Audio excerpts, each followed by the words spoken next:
Thank you for joining me, everyone. Charles Moscowitz here. Thanks for joining me. I just listened to an interview on YouTube between Jared Taylor from the New Renaissance, who I interviewed years ago, and Fareed Zakaria about ethnic nationalism, white ethnic nationalism. Um, the Jared Taylor talked at length about what it means to be white and white identity, and the fact that he wants a white ethnic nationalist state carved out of the United States, possibly, and other possible solutions to what he sees as a threat to white ethnic identity. He contends that that he is of European ancestry. He defines white as anyone who traces back their ancestry toward Europe over the past maybe 500 to 1,000 years. I wonder if that means Jews, because after all, we were in Europe even before Christendom.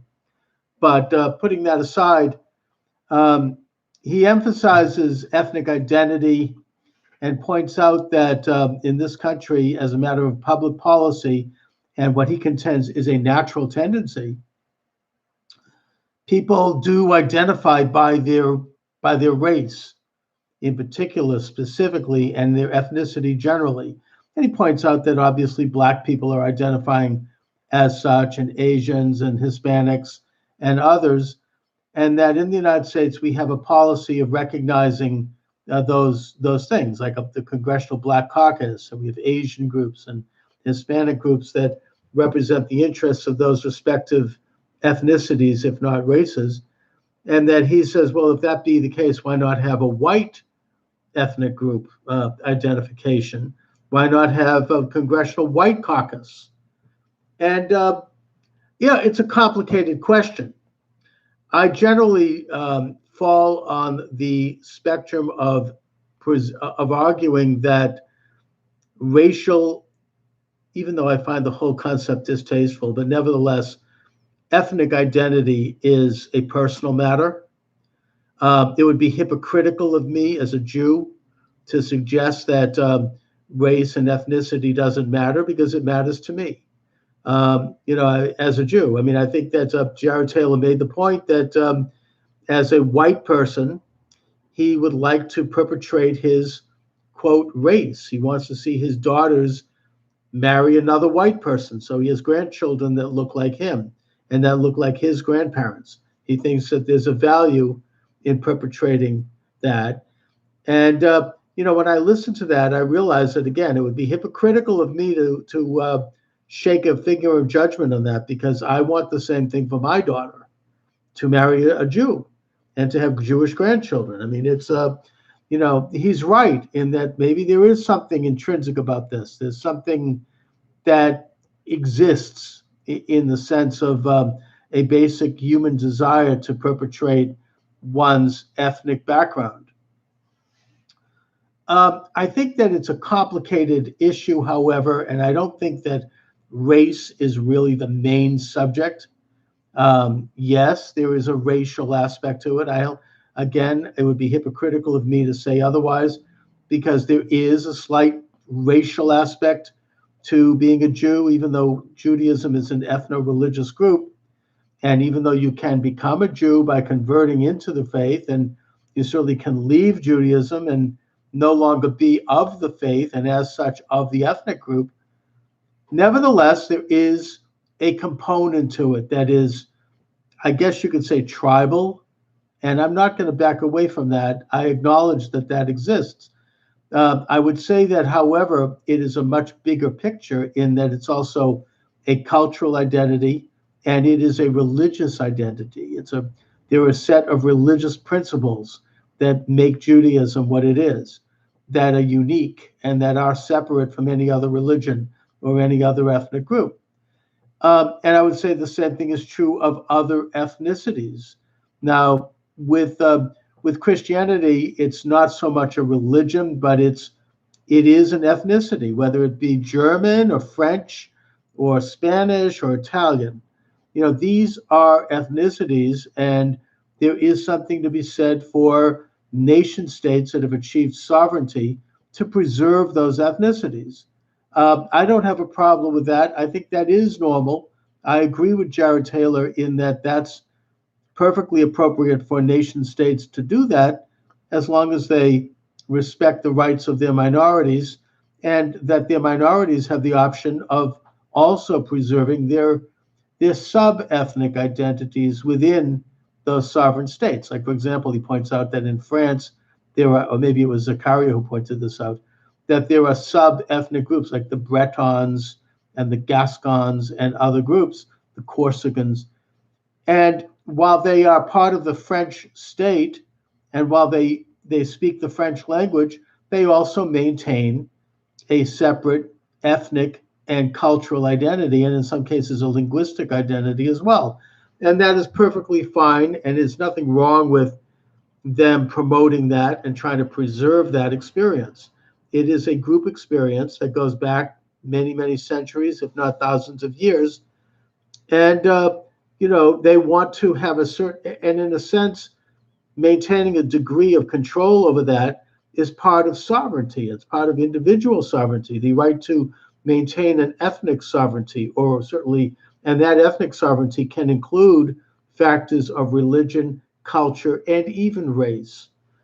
Uh, and of course, it would be hypocritical of me to say otherwise, because I support the state of Israel as an ethno-religious Jewish state. So far be it from me to tell any ethnic group, including whites, that they can't have an ethnicity. Now, the issue with whites, however, is that it's not, I mean, if you're going to strip away the ethnic aspect to it and look at it as strictly a matter of race, which is the problem here, and get into a biological question, which I think that Jared Taylor kind of does, and also he gets into like genetic differences.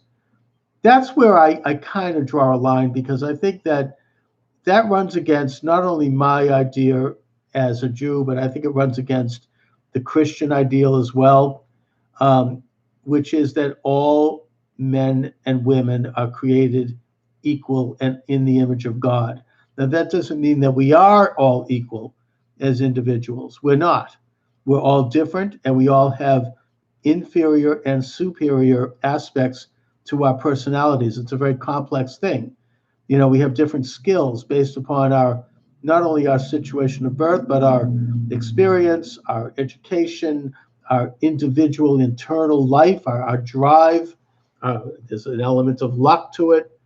Whatever it is that makes us who we are not equal in the de facto sense.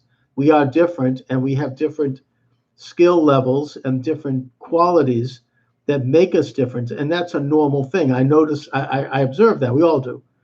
But we are equal under the law. We are equal de jure as opposed to equal de facto.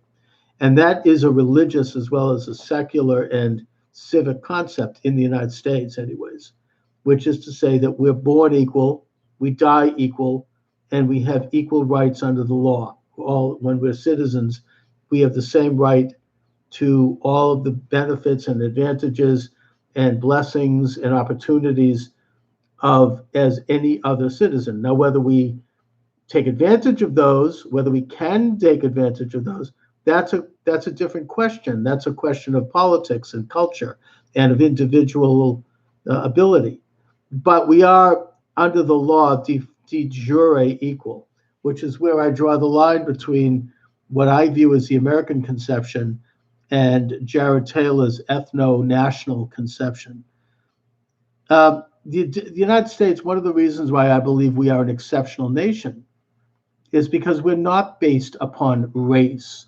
We were not founded as a race nation. First of all, the Native Americans were here. Secondly, we brought black slaves who were not white. Thirdly, we had minorities from day one, not just Jews, but also Hispanics, I suppose. And that we continue to be as such. That at the time of the founding of our republic, whatever conception they had of whiteness really was exclusive to Anglo-Saxons. They didn't view Irish as white. This goes even as far as Darwin, who viewed the Irish as an inferior race, and said so in his writings in the mid 19th century. They viewed like the Russians and the Swedes as being Asiatics. Germans were not viewed as white. So the whole concept of white is something that has changed based upon culture, based upon, in a way, cultural and social evolution. It's not a set thing. And as such, there is no white culture. There might be a German culture, there might be a Hispanic culture, there might be an Italian, Irish, English, Scottish, Welsh culture. But it's not because they're biologically white. I don't think of that these nations are quote unquote white. If they view themselves as white, I respect that. That's fine. There are people, and as Jared Taylor says, Poland, Hungary, Estonia, Latvia, they want to preserve their ethno culture and they want to control immigration. I respect that.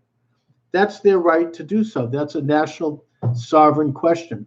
I even respect, for example, the right of Arab and Islamic states to preserve their Arab and Islamic identity as long as they don't reach such a point of egregiousness with regard to their treatment of their minorities that it becomes a human rights issue that, as an individual, I feel the need to point it out, and I might even ask my nation to intervene somehow if people are being slaughtered, women are being killed and forced into, child brides and forced mutilation and some of the horrors that are attendant to certain and some Islamic cultures. If that reaches a level that it requires, as a moral issue, us to take a stand, then I think that's appropriate. But short of that, I respect the right of Iran or Yemen or Saudi Arabia to be a Muslim and even an Arab state. That's their business. China can be Chinese. Japan can be Japanese. This is not something that I object to. I understand that it is a natural thing. But I don't think that applies to the United States. I think we are the exceptional nation in that we were not founded as an ethno-national state. It is true that our founding fathers were British, but they weren't thinking of themselves in those terms. I mean, they were, like, for example, I've studied the diary of John Adams. His home is in my hometown of Quincy, Massachusetts, and I've always taken an interest in the Adams family. I've actually, when I was in high school, I got permission to go into the Adams library and look at their source materials. And, I've looked into what they've written about. And John Adams wrote somewhat extensively on this issue of how there were different ethnic backgrounds and different religions throughout the 13 colonies. And then I think back in those days, they were thought of as different races. He talks about the difference between his own congregational background, his Puritan background, and the Anglicans of the South, and the Quakers of Pennsylvania, and the Presbyterians of the mountainous areas, and the Baptists of Rhode Island. And he says that this is a fascinating thing to see these different peoples all functioning and identifying with their own, but yet functioning together. And I think that was the ethos of the Founding Fathers. It culminated in terms of expression in the farewell address of President George Washington, when he talked at some length about the fact that he recognized that different groups in this country had different, what he called mannerisms, different beliefs, but that he had hoped, and his hope for the future of this country as a strength would be that we would put our own national American interests first, and that our ethnic identity and racial, or in this case, religious identity, would be something that would be sublimated to the national kind of coalescing of an American identity. And so I think that is the best expression of the American identity. It's not white.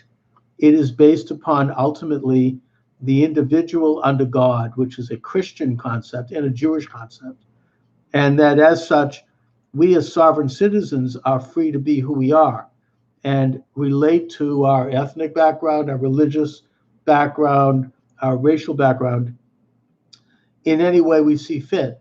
So if somebody wants to identify and create a movement of white identity, even though I personally find it distasteful because I think that it lacks a culture and it lacks an ethnicity, there is no white culture. There's, as I say, there are French culture, there's English culture, there's Italian culture.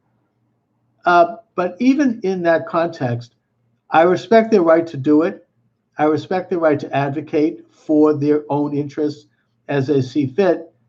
What I don't respect is their idea that they need to create a white state. And that's exactly what Jared Taylor said on that interview with Zarid Zakaria. That is not the American way.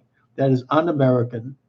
It is the American ideal that the individual will rise up and achieve their own sovereign life under God, regardless of their race, their ethnicity, or their religion.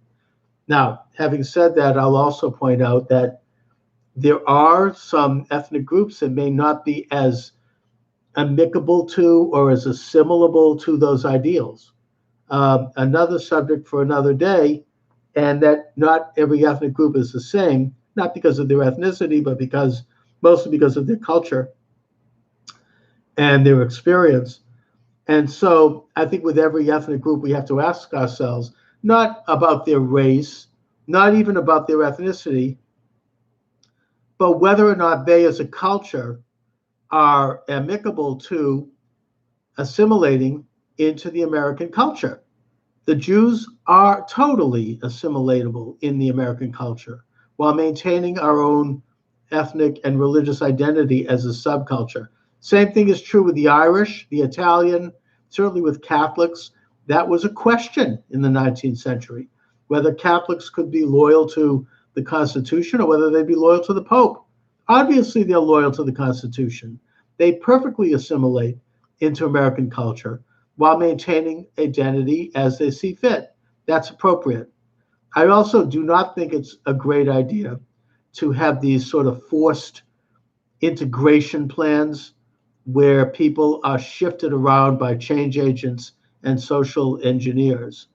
It is perfectly fine, it is perfectly normal for people to live amongst and travel amongst and associate with people of like ethnic and even racial identity, if that's what they choose to do. And that includes white people. I don't have a problem with that. It would be hypocritical, as I said, for me to oppose that. And that's what people often do. Other people choose not to do that. That's the American way. Ultimately, I think that in America, at least in our imperfect system, such matters as race, ethnicity, even religion, those tend to be private matters. Those tend to be, as President Washington noted, a personal matter that is second to the greater interest, which is the American identity. And the American identity has always been and remains multi-ethnic, multiracial, and multi-religious. Anyway, so those are my thoughts on that. And I want to thank you for watching.